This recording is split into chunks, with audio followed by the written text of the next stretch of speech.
Bonjour à tous et bienvenue dans le Legal Club Sandwich, l'émission 71 aujourd'hui, votre rendez-vous pour passer un bon moment et découvrir du contenu juridique de qualité dans une ambiance évidemment détendue.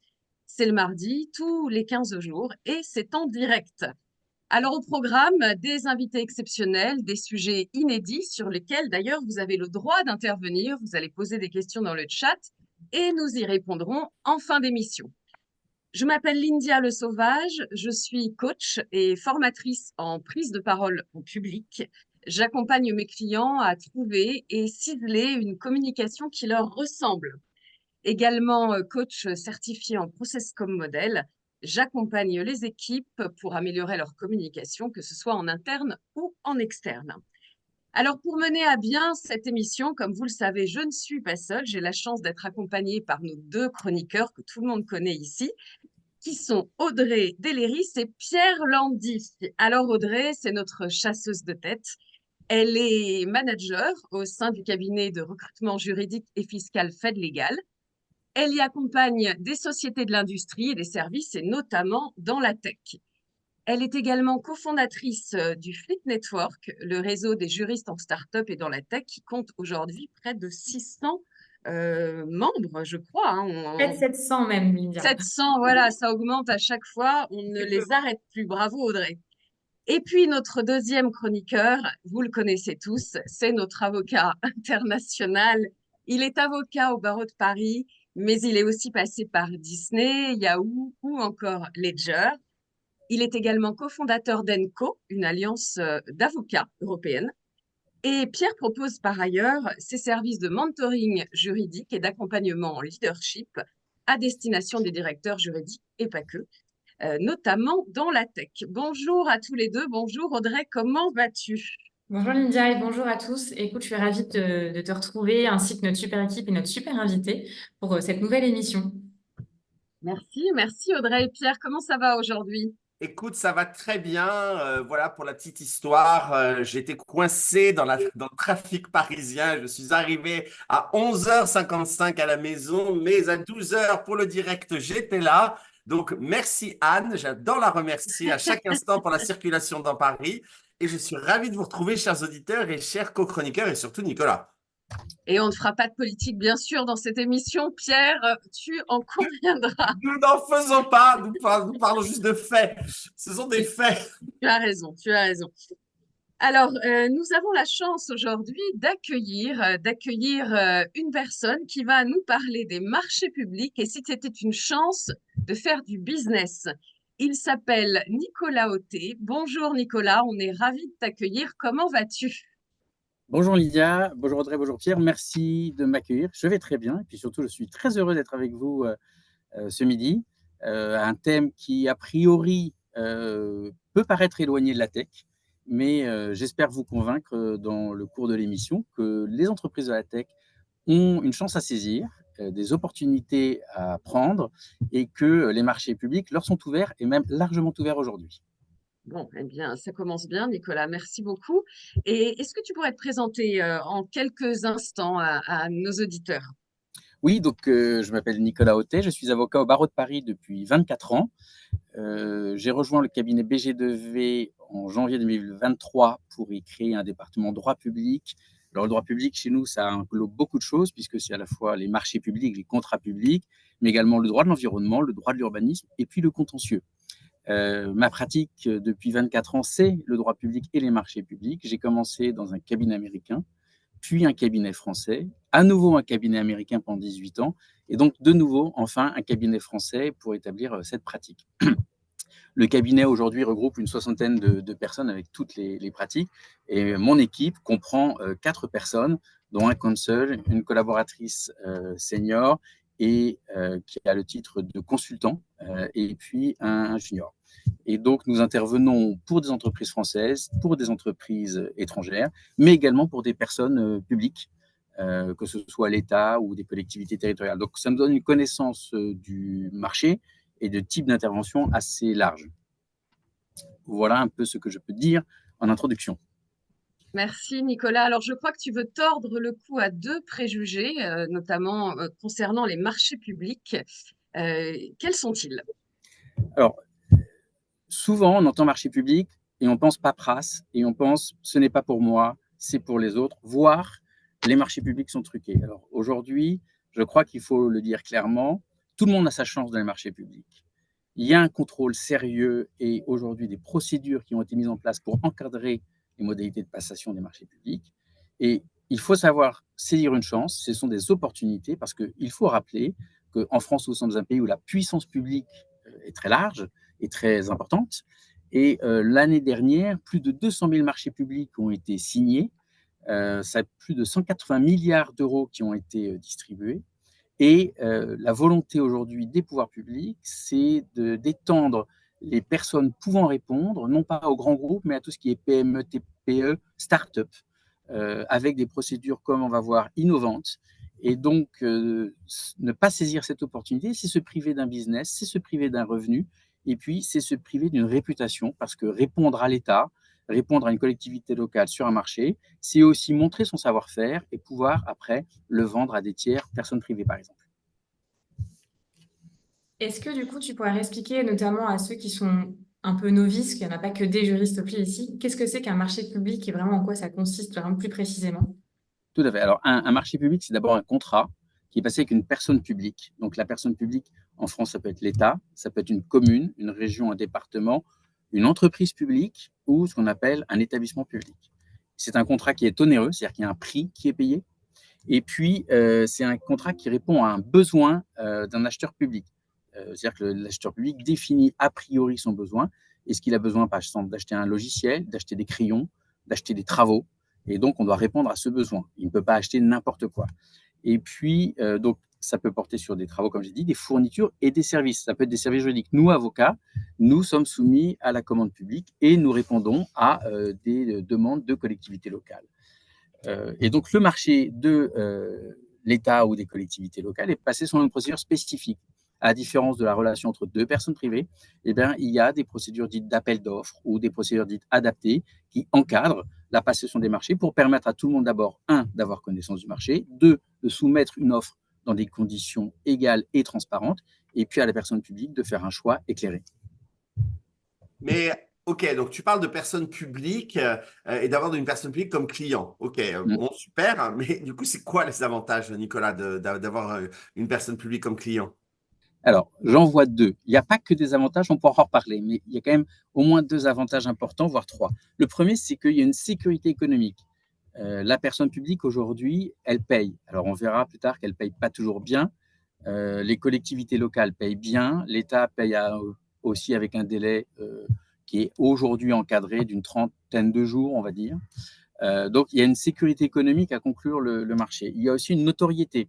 Souvent, les marchés passés avec l'État permettent de démontrer son savoir-faire. Et puis, il y a une crédibilité. Les prestations que l'on vend à l'État sont des prestations souvent à valeur ajoutée. Et donc, il est important, notamment dans le secteur de la tech, de montrer le savoir-faire. Par exemple, un logiciel, lorsqu'on le vend à l'État, c'est un nombre d'utilisateurs très important. Lorsqu'on le vend à des hôpitaux, c'est également un nombre d'utilisateurs très important. Donc, c'est aussi savoir se faire connaître sur un nombre plus important de clients que lorsqu'on vise une entreprise. Il y a peu d'entreprises en France qui ont la taille de l'État ou des collectivités locales en termes de population de travailleurs. Alors, c'est intéressant tout ça, mais comment on peut savoir qu'une personne publique lance un marché public, en fait? Alors, c'est un travail de quotidien que chacun doit pouvoir mettre en œuvre, mais c'est en réalité un travail très simple. L'avantage de la France, et même de l'Europe d'ailleurs, vous avez accès à des marchés publics européens, c'est que l'information est connue, gratuite et publique. Vous avez des sites, vous avez des journaux spécialisés, comme le journal officiel, vous avez des journaux d'annonces légales, Et vous avez également des sites internet des collectivités locales qui sont obligés de référencer les marchés publics ou des établissements publics. Donc, l'accès à cette information, elle est transparente et elle est libre. Vous pouvez également, si vous ne voulez pas faire cet effort-là, avoir recours à des organismes qui sélectionnent les marchés publics en fonction de vos spécialités et qui vous envoient les appels d'offres. Moi, je vais prendre l'exemple de notre profession, de notre cabinet. Nous répondons régulièrement à des appels d'offres. Et donc, nous suivons le site qui s'appelle le BOAMP, le bulletin officiel des marchés publics. Et ce bulletin donne toutes les collectivités locales. Et donc, on choisit le type de collectivité locale, le type de service. C'est un service totalement gratuit. Ça ne demande pas un effort très important parce que, par ailleurs, les sites vous font une veille et vous envoient des messages. Donc, c'est comme ça que l'on est informé la plupart du temps de l'existence d'un marché public. J'ai une petite question en plus, Audrey, si tu me permets. C'est toi, si je comprends bien, Nicolas, tu accompagnes les clients qui répondent aux appels d'offres.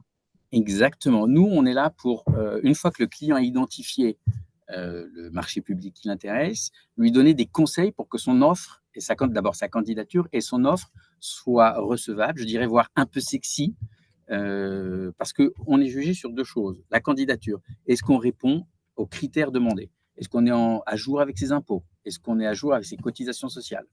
Ça ce qu'on appelle la candidature. Et puis après, il y a l'offre technique. Qu'est-ce que l'on sait vendre? Et trop souvent, dans les clients qui viennent nous voir, ce document n'est pas très bien fait, il ne répond pas exactement à la demande. Il faut lire, c'est très important de lire les documents. Et donc, nous, on est là pour les accompagner sur les deux plans. S'assurer qu'ils ont bien rempli la candidature, parce que si ce n'est pas bien fait, l'offre ne sera pas étudiée, et qu'ils ont, concernant l'offre technique, mis une offre qui va intéresser, qui va être lue, qui va être bien présentée. Je vais vous donner un exemple récent. On vient d'accompagner une entreprise polonaise. Donc, pareil, il n'y a pas que des entreprises françaises parmi nos clients qui a répondu à l'appel d'offres pour les vitraux de Notre-Dame. Donc, on a fait un travail pour les Polonais. Répondre à cet appel d'offres n'était pas quelque chose de naturel. Donc, on a fait l'accompagnement sur les deux plans et pour justement montrer que leur savoir-faire technique pouvait intéresser. Donc, ouais, c'est un rôle qui va au-delà du juridique. Il y a à la fois l'aspect juridique, est-ce que vous répondez aux critères, mais on fait un accompagnement plus global qui est est-ce que vous rendez un document qu'on a envie de lire. Merci Nicolas. Et puis on aime beaucoup les anecdotes et les exemples concrets comme ça. Donc là, ça parle et surtout pour Mais un j'avais pas pensé que pour Notre-Dame, tu vois, il y aurait des marchés publics. Tu vois, c'est des trucs on s'imagine pas en fait. Et c'est très concret en plus. Alors là, c'est un marché très particulier, puis je pense assez prestigieux. Ce qu'il faut savoir, c'est qu'il y a eu 100 personnes qui ont répondu, 100 entreprises qui ont répondu. Donc, c'est quand même un marché qui est très prestigieux. Mais on a accompagné également sur des marchés, par exemple, publics d'hélicoptères, alors très techniques. On a accompagné sur des marchés de logiciels, alors avec des candidatures moins nombreuses. Mais nous, on n'est pas spécialiste de logiciels. Donc, le client nous explique. Et s'il nous explique et qu'on est capable de retranscrire, ça veut dire que la personne publique en face, elle va comprendre. En gros, moi, je me dis toujours, si moi, avocat, je comprends ce que le client veut vendre, la personne publique le comprendra. Voilà, c'est ça l'objectif. Super. Merci Nicolas. Et moi, j'ai une question justement pour nos auditeurs qui peut vraiment les intéresser. Comment ça se passe grosso modo quand il y a une procédure de passation? Quelles sont les étapes? Alors, la première étape, c'est d'abord, il y a donc la publication avec des délais. Alors, on ne va pas revenir dessus parce que c'est très technique, mais les délais sont plus ou moins longs selon le type de procédure. Une fois que vous avez récupéré les documents, donc on va sur le site internet, on récupère les documents. Aujourd'hui, la plupart des appels d'offres ou des procédures de passation sont dématérialisées. Donc, il suffit de se connecter sur des sites, c'est très simple. Vous récupérez les documents et dans les documents, vous avez les aspects techniques, comme j'ai évoqué tout à l'heure, administratifs qu'il faut savoir compléter. Et puis, la personne publique, elle a défini son besoin. Donc, elle a écrit un document dans lequel elle définit ce qu'elle attend de la personne privée qui va répondre ou des personnes privées qui vont répondre. Et donc, il y a un premier travail qui est de se préparer, à savoir présenter son entreprise. Ça, c'est un travail qui se fait en amont. Je dis toujours aux clients, un marché public, il se gagne en amont. Ce n'est pas au moment où vous découvrez l'appel d'offres. C'est ce que vous avez fait comme travail préparatoire. Et ça veut dire régulièrement tenir à jour une présentation de son entreprise, ses effectifs, s'assurer qu'on est à jour de ses cotisations et de ses impôts. Donc ça, c'est des documents qu'on peut assez facilement préparer. La liste de ses expériences. Très souvent, dans un marché public, on vous demande la liste des expériences similaires. Donc, il faut la tenir. Parfois, on vous demande le montant de vos expériences, des prestations que vous avez réalisées. Tout ça, ça doit être préparé en avant et il faut se vérifier qu'on est à jour. Et si on est à jour, on peut le déposer sur le site Internet. Et puis, la deuxième phase, c'est préparer la réponse. Donc, on regarde les attendus, les requis, et on essaie d'y répondre. On prépare un document technique. Et puis, il y a l'élément important, il ne faut pas se cacher la face, le prix. Il faut savoir déterminer son prix. Un appel d'offres, normalement, ou un marché public, ce n'est pas uniquement sur le prix qu'il est jugé. En pratique, les personnes publiques ont tendance quand même à accorder au prix une importance prépondérante. Donc, il faut savoir déterminer son prix. Pourquoi est-ce que trop bas, on va être coincé pendant toute la durée du marché, mais trop haut, on risque de ne pas avoir le marché. Donc là aussi, notre rôle, il n'est pas de déterminer le prix, mais d'inciter le client à réfléchir à cette question-là de comment je me positionne dans ma réponse. Et une fois que ces documents sont établis, nous, on valide, le client valide, et on dépose sur le site Internet. Qu'est-ce qui se passe après? La personne publique examine. Donc, vous avez des commissions d'appel d'offres qui examinent les offres. Et après, il peut y avoir des cas où il y a un dialogue compétitif ou un dialogue pour essayer d'améliorer les offres. Et puis, la personne publique choisit. Ceux qui ne sont pas choisis reçoivent une lettre en leur disant qu'ils ne sont pas choisis. Et à l'inverse, la personne publique, la personne privée qui est choisie, elle reçoit une lettre pour lui dire qu'elle est choisie et qu'on va signer le marché dans un certain délai. Et Nicolas, c'est encadré par des délais, ça? Ou ça peut prendre un an, un choix? Ou dès le début, Non, on non, sait combien de temps ça va prendre quand on postule? dès le début, on sait les délais, c'est encadré. Ce qui peut retarder la signature d'un marché, c'est un contentieux. Mais si on part du principe qu'il n'y a pas de contentieux, les délais peuvent être assez rapides. Ça dépend du type de procédure. Il y a ce qu'on appelle les procédures adaptées. Ça peut être quelques jours, quelques semaines. Les procédures d'appel d'offres, entre le moment de la publication et le moment de la remise des offres, ça peut être plusieurs semaines. Mais pour faire simple, entre un trimestre et 6 mois, c'est le délai pour répondre à un appel d'offres et être informé de la réponse. Et pareil, j'ai une autre question dont on n'avait pas parlé, mais qui me vient comme ça parce que Oui. ce matin, nous étions à un événement sur l'intelligence artificielle chez nos camarades, justement chez toi de BG2V, et la question de la souveraineté nationale est venue, notamment pour ce qui est des questions d'hébergement, tout ça, etc. Est-ce que c'est justement des choses que tu vois, notamment pour les sociétés de la tech, la personne publique prendre en compte? Par exemple, est-ce que les données sont hébergées en Europe ou aux États-Unis? Est-ce que la solution proposée par la société utilise des parties d'outils qui sont pas français, etc. Ou est-ce que c'est finalement pas tellement des critères qui sont regardés? Alors, ce sont des critères qui existent, mais qui sont difficiles à quantifier. Alors déjà, il y a un principe, c'est qu'au sein de l'Union européenne, on ne peut pas vraiment faire de discrimination entre les produits européens. Donc, quand je vous citais tout à l'heure l'entreprise polonaise qui a répondu à Notre-Dame, elle ne peut pas être discriminée par rapport à une entreprise française qui aura répondu. Il y a des marchés pour lesquels, par contre, il est beaucoup plus difficile quand on a un étranger de répondre. On a récemment assisté un client dans une réponse à un appel d'offres sur des livres, des manuels. Évidemment que c'est difficile pour une entreprise étrangère de répondre. Sur les données, la question est assez sensible, effectivement, dans les marchés publics. Là où les données sont stockées, ce n'est pas forcément un point essentiel, mais par contre, la nature française de la solution, ça va être un critère qui va être pris en compte, apprécié. Il y a d'autres critères qui sont également environnementaux, hein, des critères d'emploi local aussi, qui peuvent être parfois mentionnés dans certains documents, mais tout ceci est très encadré. Et sur la tech, il faut que le document ou le logiciel ou le produit puisse être en français, parce que les personnes publiques françaises concluent des contrats en français. Donc, tu ne peux pas vendre, par exemple, un logiciel entièrement en anglais à une entreprise publique ou une collectivité locale. Donc, il faut s'adapter au marché français.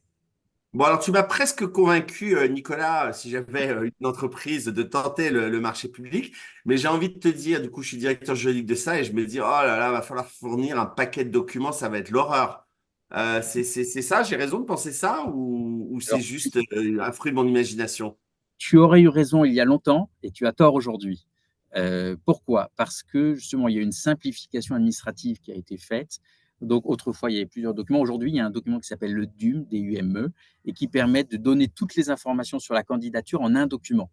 Et il est rempli sur Internet. Il est très facile à remplir et il permet justement d'éviter d'avoir 3 ou 4 documents à produire. Et après, en réalité, dans les marchés, qu'est-ce qu'on te demande? Le prix, donc ça, c'est un document, et ton offre technique. Donc, en résumé, il y a le document de la candidature, un document, et 2 ou 3 documents qui concernent ton offre technique. Donc, il y a très peu de documents à fournir et c'est encadré. Il faut savoir aussi que de plus en plus de marchés limitent la quantité de réponses que tu peux fournir en termes de pages, en termes de documents à fournir, justement pour éviter que seuls les grands groupes puissent répondre et que les PME, par exemple, ou les startups se disent il y a trop de documents, c'est trop lourd, c'est trop compliqué. Donc, on a réduit le nombre de documents que l'on peut produire. Et est-ce que, parce que je sais qu'on en a vachement parlé dans les médias, le côté dites-le nous une fois et puis c'est terminé, est-ce que ça s'applique aussi au marché public ou est-ce qu'à chaque fois que je vais postuler, il faut que je recommence à redire la même chose? Alors non, alors le DUM est un document qui existe et que tu peux réutiliser. Après, les autres documents, ils sont propres à chaque marché. Si tu vends un logiciel à la SNCF et si tu le vends au ministère de la Défense, ce ne sont pas les mêmes attendus. Donc, tu vas devoir adapter ta réponse technique. Mais sur les informations que tu produis dans le DUM, ce sont les mêmes. Ok, Alors, super. concrètement, Nicolas, et puis si vraiment on a une phobie administrative, on fait appel à son avocat. Exactement. On- Nous, on est là pour aider justement à ce que cette phobie administrative n'existe pas et que ouais. vous puissiez vous concentrer sur l'aspect technique de l'offre. Mm. Nous, avocats, on va vous accompagner sur tout le reste, sur le respect des délais. Le respect des délais est essentiel. Donc, parce que ce qu'il faut savoir, c'est que lorsqu'on vous demande, par exemple, de répondre un vendredi à midi et une seconde, c'est trop tard. Le site est fermé. Donc, on est là aussi pour vous encadrer, vous aider à ne pas avoir de stress Mm. par rapport au délai de réponse et à prendre le stress sur nous et à vous permettre de vous concentrer sur l'offre. Alors concrètement, Nicolas, justement, quels sont les points d'attention pour un opérateur économique qui veut se faire attribuer un marché public? Moi, je pense que les points d'intention sont en premier lieu savoir choisir les appels d'offres qui correspondent à la société, au produit. Il y a des cas où manifestement les entreprises répondent à tout et n'importe quoi. En répondant à tout et n'importe quoi, on perd son temps et on se décourage. Lorsque vous répondez à 10 appels d'offres et que vous avez 0 réponse positive, bon, au bout d'un moment, vous abandonnez. Donc le premier critère, c'est choisir le bon appel d'offres. Et ensuite, par rapport à l'offre de produits que l'on a. Et le deuxième, je pense, critère important pour moi, c'est de savoir expliquer clairement son produit et de donner les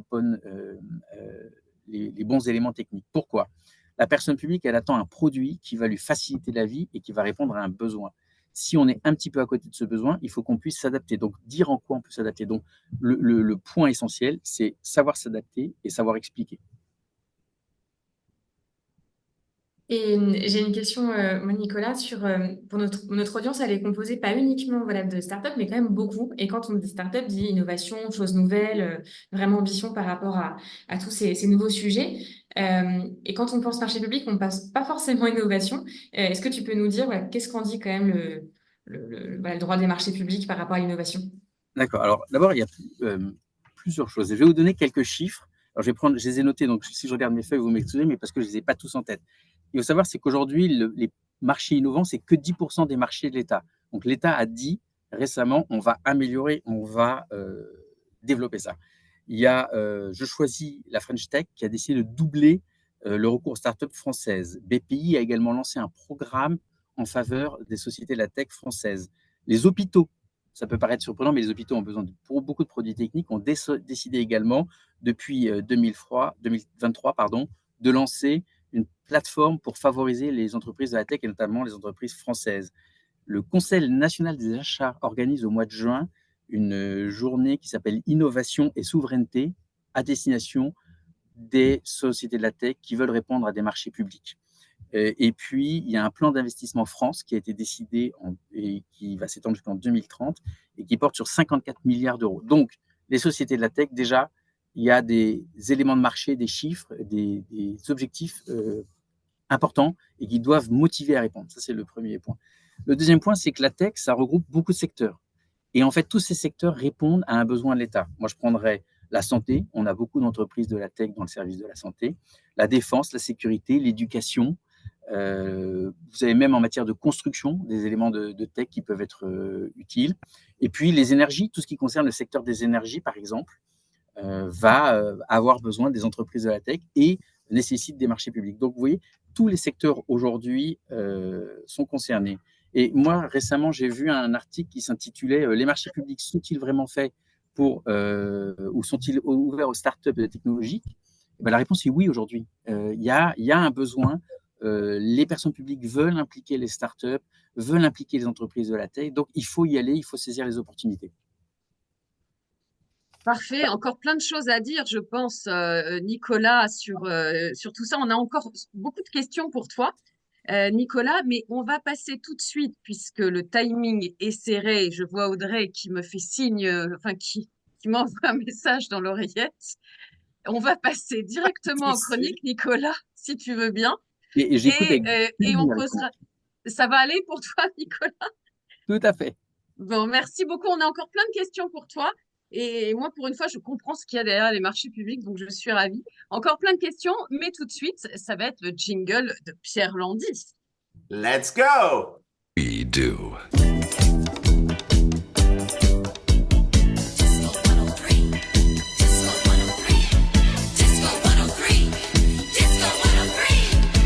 Vous me manquez avec un micro fictif si vous n'écoutez que le podcast et que vous ne le regardez pas en vidéo. Voilà, j'étais à fond. Alors aujourd'hui, eh bien, de quoi je vais vous parler?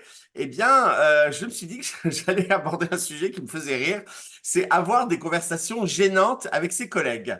Alors, vous est-il déjà arrivé de vous retrouver dans une situation où un collègue avait une haleine désagréable, faisait des bruits gênants, ne donnait plus du tout satisfaction dans son travail ou avait un comportement carrément inapproprié? Et alors, si oui, eh bien, vous savez à quel point il peut être difficile d'aborder ces sujets de manière professionnelle et respectueuse.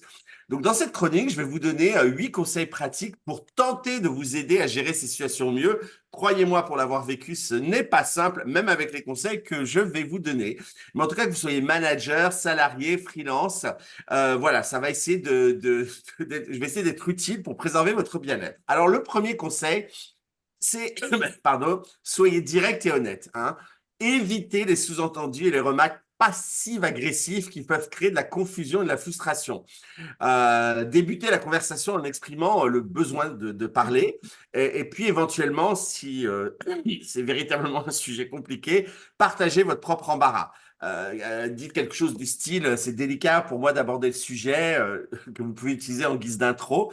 Ça va témoigner que vous avez une marque d'attention, de respect à la personne à qui vous allez parler. Et puis ça a aussi le mérite de placer l'autre dans une position d'écoute. Donc, reprenons mon exemple. Si un collègue a une haleine désagréable, et c'est la pire situation que je peux imaginer, donc je sais que mon exemple peut vous paraître un peu dur à mettre en œuvre dans la vraie vie, vous pouvez lui dire quelque chose du genre: je ne sais pas si tu t'en es rendu compte et je t'assure que ce n'est pas très aisé pour moi d'avoir à t'en faire part, surtout si je suis le premier à t'en parler, mais tu as parfois une haleine relativement peu sympathique, voire je pense que ça serait peut-être utile que tu parles de cela à ton dentiste pour voir s'il n'y a pas un problème sous-jacent comme une gingivite ou quelque chose de plus grave. Enfin, essayez de trouver. Je vous assure que j'ai vécu une situation pareille, c'était des odeurs corporelles, mais je vous assure que c'est l'enfer. En tout cas, ne soyez pas hypocrite en abordant le sujet. Si vous avez des habitudes similaires, mieux vaut réfléchir à 2 fois avant d'avoir la conversation, parce que sinon, ça va vous revenir en boomerang. Donc, OK, à supposer que cet exemple vous parle, comment est-ce qu'on l'aborde? Alors déjà, choisissez le bon moment et le bon endroit, hein. Abordez le sujet en privé et à un moment où votre collègue est disponible et réceptif. Évitez de le faire devant d'autres collègues ou dans un lieu public. Vous pouvez demander par exemple à votre collègue s'il a quelques minutes pour discuter ou planifier une réunion en tête-à-tête. Hein, c'est une évidence, mais ne faites pas la remarque en réunion d'équipe ou devant tout le monde à la pause déjeuner. Ça va foutre une ambiance moyenne. Et si le sujet est particulièrement délicat, n'hésitez pas à proposer la réunion en dehors du bureau. Troisième conseil, soyez empathique, c'est-à-dire essayez de comprendre les raisons qui peuvent expliquer le comportement de votre collègue. Ça va vous aider à aborder le sujet de manière plus constructive et à trouver une solution qui convient à tout le monde. Vous pouvez par exemple demander à votre collègue s'il est conscient du problème et s'il a une raison particulière à cela. Par exemple, si un collègue a des problèmes personnels qui affectent son travail, encore une fois, je suis certain que ça, c'est plus simple que de lui parler de son hygiène corporelle, vous pouvez lui dire: je remarque que tu as l'air un peu préoccupé ces derniers temps et que ton travail en souffre un peu. Je ne veux pas m'immiscer dans ta vie personnelle, mais si tu as besoin de parler ou de prendre un peu de temps pour toi, je suis là pour t'aider. Ne faites cependant aucune supposition sur le comportement de votre collègue dans la conversation.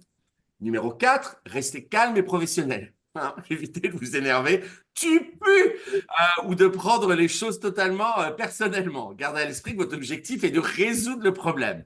Il est donc totalement contre-productif de blâmer ou de critiquer votre collègue. Utilisez plutôt une voix calme, respectueuse, évitez les jugements de valeur. Non mais mec, tu brosses jamais les dents, ça t'arrive de prendre des douches, t'es débile ou quoi pour rien comprendre? Voilà, ça c'est pas idéal, ça va pas vous aider dans votre problématique. Numéro 5, proposer des solutions. Suggérer des alternatives ou des compromis pour résoudre le problème de manière satisfaisante pour les deux. Montrer que vous n'êtes pas bouché et vous essayez d'arriver à un win-win. Donc, si un collègue a des habitudes de travail bruyantes, comme écouter de la musique forte ou taper sur son clavier de manière excessive, vous pouvez lui proposer des solutions pour réduire le bruit. Comme par exemple, tu as déjà pensé à utiliser des écouteurs ou alors d'ajouter un tapis de souris en caoutchouc ou d'utiliser un clavier plus silencieux.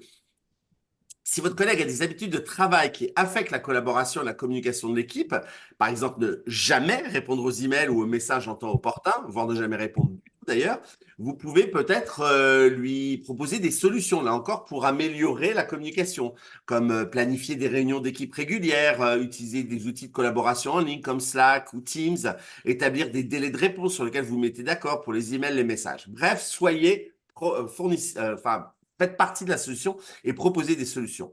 Numéro 6, soyez à l'écoute. Laissez votre collègue s'exprimer et prenez en compte son point de vue. Reformulez ce qu'il est en train de vous dire pour montrer que vous comprenez bien ce qu'il dit. Par exemple, vous pouvez dire « Ah, si je comprends bien, la musique, elle est essentielle pour toi afin de te concentrer.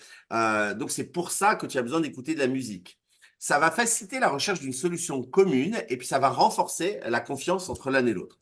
Lorsqu'il parle et qu'il vous donne son point de vue, bien évidemment, vous évitez de lui couper la parole et vous pensez à bien poser des questions pour être sûr de bien comprendre son point de vue ou bien la situation qu'il traverse. Numéro 7, faites preuve de diplomatie. Encore une fois, utilisez des formations positives, évitez de porter des jugements de valeur. Vous pouvez utiliser des phrases, par exemple, comme je pense que nous pourrions améliorer la situation en » ou je suis sûr que nous pouvons trouver une solution qui convient à tout le monde. Si un de vos collègues, par exemple, a des habitudes vestimentaires inappropriées, là encore, c'est une situation vécue. En tant que manager, vous pouvez lui parler de manière diplomatique en disant « Écoute, je sais que nous avons tous des styles vestimentaires différents, mais je voulais juste te rappeler que certaines de tes tenues peuvent être un peu trop décontractées pour notre environnement de travail. » Voilà, donc on essaye encore une fois de rester diplomatique en espérant que le collègue va comprendre le message. Et enfin, mon dernier conseil, le numéro 8, respectez la confidentialité. Ne partagez pas les détails de la conversation avec d'autres collègues, ça pourrait nuire à votre relation de travail et à la confiance mutuelle de l'un avec l'autre. Si vous devez discuter de la situation avec d'autres personnes car le feedback n'a pas suffi et que votre collègue, par exemple, continue de passer à CDC à fond dans l'open space, prévenez-le que vous allez devoir escalader la situation. Surtout, ne le prenez pas en traître. Donc, en conclusion, voilà, j'espère que ces petits 8 conseils pratiques pour gérer les situations inconfortables vous donneront des idées d'approche. Je sais que ce n'est pas facile, surtout que j'ai pris des exemples bien pourris, mais qui sont par contre des exemples vécus. Ayez des conversations constructives, productives, abordez les sujets de manière directe, honnête, empathique. Faites part de la réflexion pour trouver la solution. Et n'oubliez pas finalement que la communication, eh bien, elle est clé pour résoudre ce type de situation. Merci, Monsieur Pierre Landy. Nous sommes ravis d'avoir entendu tes conseils. J'aime bien parce que tu ris autant que tu nous dis tes conseils. Parce que je ris de mes trucs. Et puis, Oui, bon, c'est ça. c'est vrai que j'ai dû te dire quand même, Lindia, d'avoir des tenues appropriées pour ce podcast et qu'il était grand temps. Non, non, t'as pas le droit. C'est Alors, faux. Oui, c'est vrai, j'ai pas le droit de le dire en public. Non, Nicolas, oui, faut tout à pas fait, croire Pierre. ce qu'il Tu vas raconte. contre tes propres conseils, Pierre, donc cela ne va pas déjà. Non, mais bien sûr, et je taquine. Je Et si vous me taquine. permettez tous les trois de réagir, ce que vient d'évoquer Pierre, moi, me rappelle deux situations. La première, c'est que comme j'ai dit au tout début, travaillé dans un cabinet anglo-saxon, dans plusieurs d'ailleurs, et dans l'un d'entre eux, les bureaux américains avaient édité une sorte de guide du comment s'habiller, parce que certains bureaux, on va dire, un peu au soleil aux États-Unis, les gens étaient venus en short, tongs, string apparent, et qu'à un moment, il a fallu mettre le holà à comment est-ce qu'on s'habille au bureau. Et donc, nous, on avait reçu ce document, on était un peu surpris, parce qu'en tant que Français, personne, et Parisien, personne ne venait en short au bureau. Mais le dress code était connu. Et je ne sais pas si vous avez suivi, mais il y a quelques années, dans l'actualité, des banques avaient fait l'objet aussi de bad buzz sur Internet avec ce sujet. Et la question de l'odeur corporelle soulevée par Pierre, ça c'est plus triste. J'ai connu dans un cabinet un problème avec un collaborateur comme cela.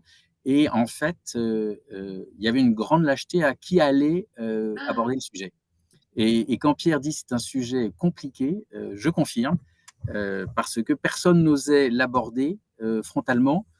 la situation a été résolue, quelqu'un a eu le courage, un associé a été abordé la question, mais c'est très compliqué et ça met mal à l'aise tout le monde. Donc, merci d'avoir donné quelques petits tips. Écoute, je t'en prie, et ça me rappelle, excuse-moi, je déborde, mais une anecdote à mourir de rire.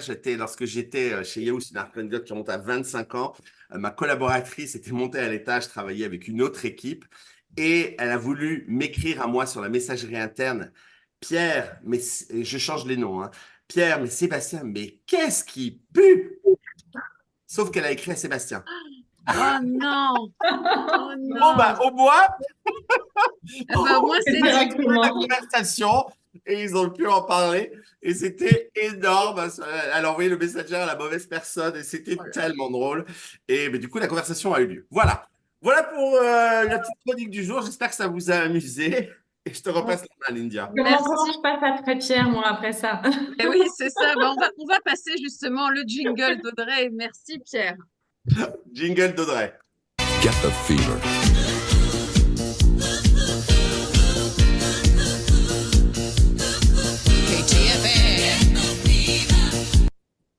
Merci pour le jingle et merci India pour cette transition parce qu'il n'y en a pas du tout en fait. Ma chronique n'a rien à voir avec celle de Pierre. Moi, comme vous le savez peut-être, depuis le début de cette saison 8, je vous partage des histoires de recrutement. Parfois elles sont drôles, parfois elles sont juste sympas, mais j'ai quand même envie de vous les partager. En tout cas, ce sont mes histoires de recrutement. Et une fois n'est pas coutume, j'ai volontairement changé le prénom de mon héroïne. Et pour autant, je tiens à le préciser, il n'est pas impossible de se reconnaître puisque c'est arrivé il y a 2 semaines à Patrick. Vous savez, il y a 2 semaines, je vous ai parlé de Patrick, que je vous ai parlé de ses recrutements. Et en fait, Patrick, il ne s'appelle pas Patrick, m'a écrit et il me dit, dites-moi Audrey, le Patrick dont vous parlez, c'est bien moi, non? Et oui, c'était bien lui. Et j'étais super contente déjà, un, qu'il ait écouté la chronique Ah, et deux, qu'il se soit reconnu. Donc, merci au Patrick pour le coup et aux autres qui se reconnaîtront durant ces chroniques. Alors, revenons à l'histoire du jour. Aujourd'hui, moi, je ne vais pas vous parler de Patrick, je vais vous parler d'Ousna. Ousna, j'ai envie de vous partager son recrutement à elle aujourd'hui. Ousna, quand je la rencontre, elle a 10 ans d'expérience. Elle a commencé en tant qu'avocate spécialisée en nouvelles tech et propriété intellectuelle. Elle a une première partie de carrière en cabinet d'avocat et donc elle a une très bonne expérience dans ces domaines. Elle est passionnée, elle est déterminée et elle décide ensuite de rejoindre un grand groupe international en tant que juriste. Le passage se fait très très bien, comme arrive à beaucoup d'avocats qui passent côté entreprise. Et voilà, son talent ne passe pas inaperçu, elle évolue, elle travaille sur de super beaux projets. Et c'est pour ça qu'une start-up la chasse pour en faire sa responsable juridique unique. Donc vraiment là, nouveau challenge, tout va bien.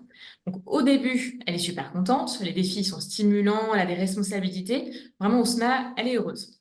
Mais petit à petit, elle se rend compte que finalement, sa direction n'écoute pas vraiment ce qu'elle préconise. Donc elle a plein de projets, plein d'ambitions, plein d'envie de partager ses bonnes pratiques, de mettre en place des process, de mettre en place plein de choses en data, plein de sujets, mais on ne l'écoute pas. Et elle sent que ça ne changera jamais. Voilà. Donc, elle n'est pas entendue, il n'y a pas de projection possible. Et c'est là qu'on se rencontre pour justement essayer, voilà, pour moi, de l'aider à trouver un nouveau poste. Son premier choix, elle m'explique, c'est de devenir responsable juridique, voire directrice juridique dans une autre structure, une autre start-up, une autre équipe, ce qu'elle connaît déjà, mais avec une direction qui l'écoute, cette fois-ci. Mais elle me dit qu'elle est ouverte. Et à ce moment-là, quand on se rencontre, moi, je n'ai pas de tel projet pour elle. J'en ai un autre, qui est un peu différent, et qui me vient en tête quand on se parle. Et moi, c'est vraiment ces moments-là que j'adore dans mon métier. C'est quand il y a un échange et tout à coup, je me dis, mais en fait, elle est géniale, cette personne-là, pour ce projet-là. Et c'est exactement ce qui se passe avec Ousna. Et ce projet-là, il est très différent de ce qu'elle m'a évoqué juste avant. Je travaille alors pour un groupe industriel du CAC 40 qui recherche un profil expert pour sa direction juridique digitale.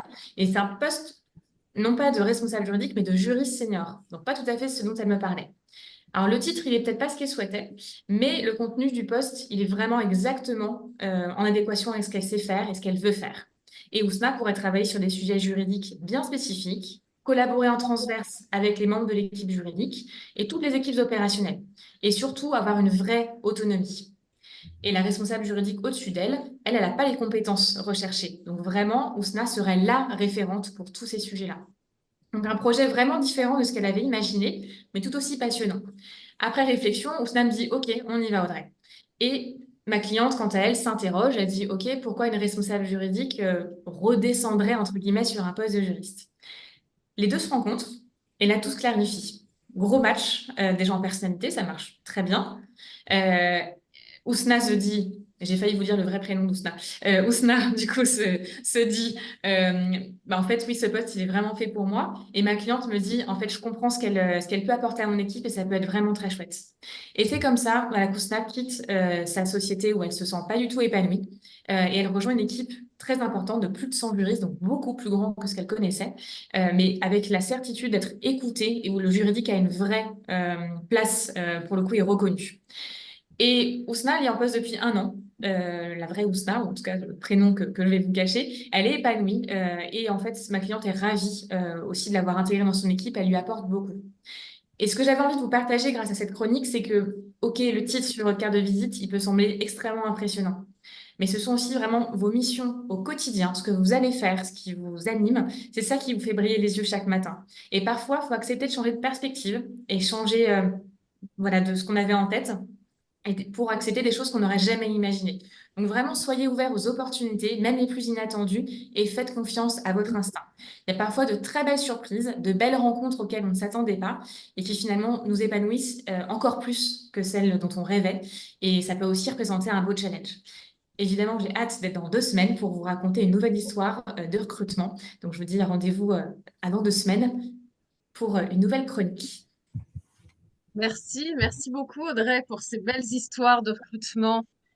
Tu vas écrire un livre bientôt sur le recrutement, Audrey, Avec toutes mes histoires. avec toutes tes histoires, avec tous tes personnages fictifs qui te reconnaissent. C'est ça qui est drôle en plus. Eh ben, on va voir si Ousma, je vous dirai si elle me reconnaît. Voilà, Elle me reconnaît surtout parce que moi, oui, mais c'est surtout elle. Est-ce qu'elle se reconnaît? ouais, Je ouais, vais c'est faire drôle. dans 2 semaines.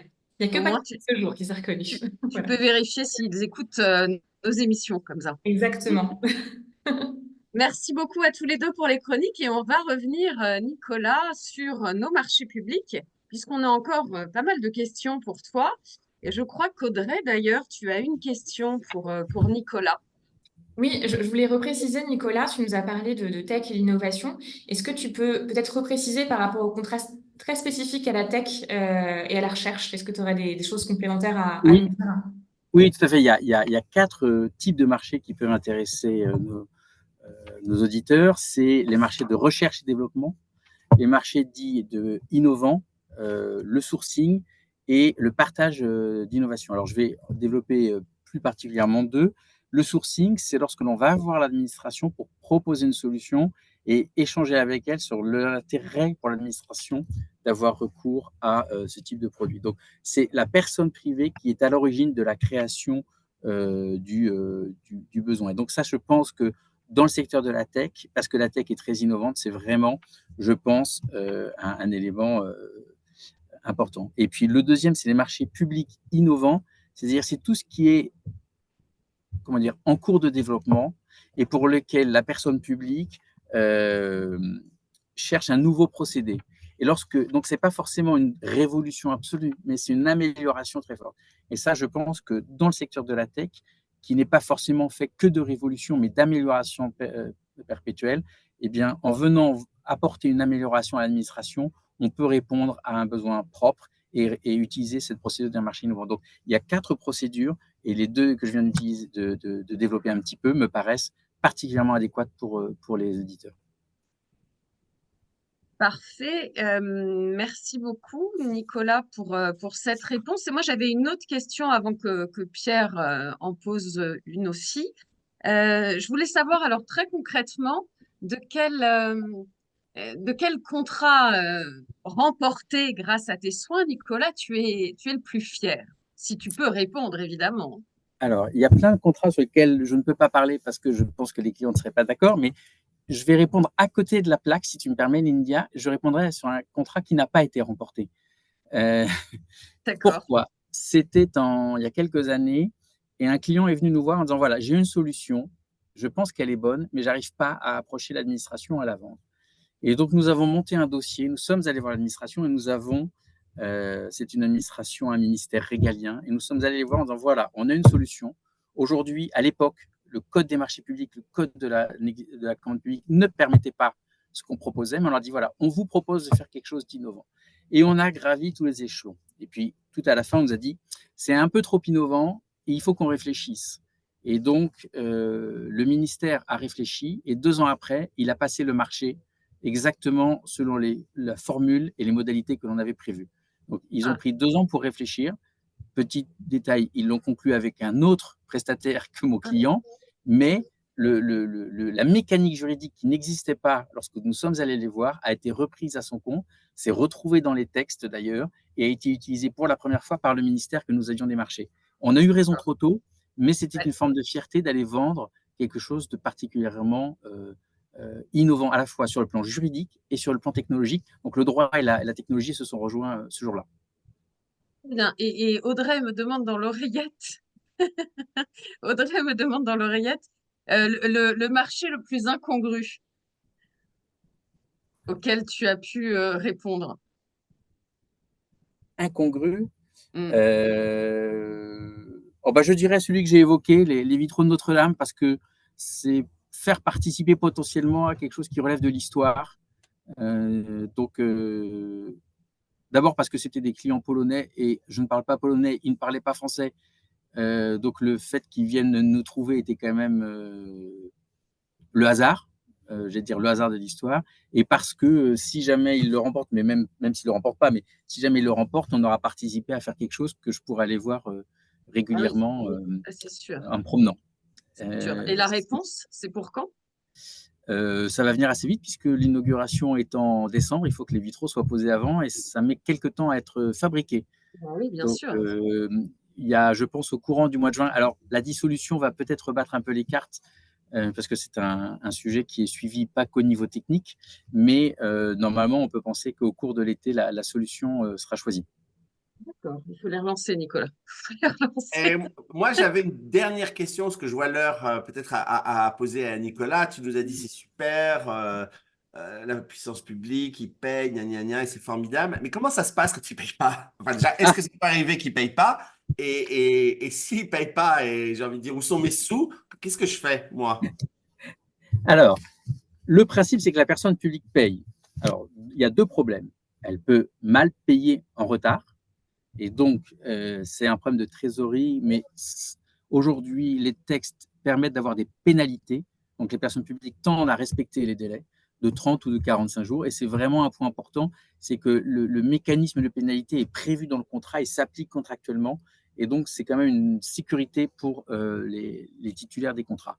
Et puis, si jamais la personne publique ne peut vraiment pas payer, il y a la possibilité de saisir le juge dans ce qu'on appelle le référé provision, c'est une procédure d'urgence qui va vite et dans laquelle il est juste besoin de démontrer qu'on a fait une demande de paiement, qu'elle a été refusée et que la somme que l'on demande correspond à une prestation qui a été réalisée. Donc, c'est vraiment une procédure qui est très simple, qui va devant un juge rapide, puisque c'est ce qu'on appelle une procédure de référé, et qui permet d'obtenir le paiement de tout partie du contrat. Donc, c'est vraiment une aide très précieuse qui a été mise en place, une procédure qui a été mise en place pour justement éviter aux personnes de se dire je ne vais pas attaquer, je vais laisser tomber et je ne serai pas payé. Alors, on a aujourd'hui des procédures qui sont très simples. On n'arrive pas toujours à cela, Dieu merci, c'est vraiment exceptionnel. En général, les mécanismes contractuels incitent et permettent les paiements en temps et en heure. Parfait, merci beaucoup Nicolas et merci surtout d'avoir ouvert la voie, si je puis dire, à toutes ces startups qui t'écoutent, j'espère, ou qui vont t'entendre en replay et qui n'osent peut-être pas approcher justement les marchés publics. Donc écoutez bien cette interview de Nicolas. Allez voir Nicolas qui est en plus très sympathique et qui va vous ouvrir les portes des marchés publics. Vous trouverez, nous mettre les coordonnées de Nicolas dans le chat et sinon vous le retrouverez très facilement, Nicolas Autet, sur LinkedIn, A-U-T-E-T. Et on continue à recevoir des avocats, Lyndia, tu sais, dans Club Sandwich. Justement, dans 15 jours, qui recevons-nous, cher Pierre Landy? Eh bien, nous allons recevoir une avocate avec qui, personnellement, j'ai la chance de travailler depuis l'an 2000. Donc, ça fait un moment. Qui s'appelle Virginie Delestre, qui est avocate en droit social et qui va nous parler de la transaction, le mécanisme de la transaction. Et le titre qu'on a trouvé, c'était la transaction, se mettre d'accord quand on n'est pas d'accord. Et on va tout vous dire d'un point de vue salarié, mais aussi d'un point de vue employeur, un petit peu l'intérêt de la transaction, comment ça fonctionne, comment y arriver, à quoi ça sert, etc., etc. Bref, encore un sujet passionnant et ça sera le Legal Club Sandwich 72 dans 15 jours. Et on a la petite alerte comme quoi il est 12h50 et que nous allons devoir rendre l'antenne. Un dernier petit mot avant de nous quitter, Nicolas? Un merci, tout simplement, un grand merci à tous les trois de m'avoir reçu, de m'avoir permis de parler d'un sujet peut-être aride, mais j'espère convaincant. C'est un plaisir que de vous entendre, c'est un plaisir que d'échanger avec vous. Donc, j'espère à bientôt. Et puis, moi, j'écouterai dans 15 jours la question de la transaction. Ça ne me concerne pas directement, mais la présentation donne envie d'écouter. Parfait. Merci beaucoup, Nicolas. Merci, Pierre, et merci, Audrey, pour vos chroniques à tous les deux.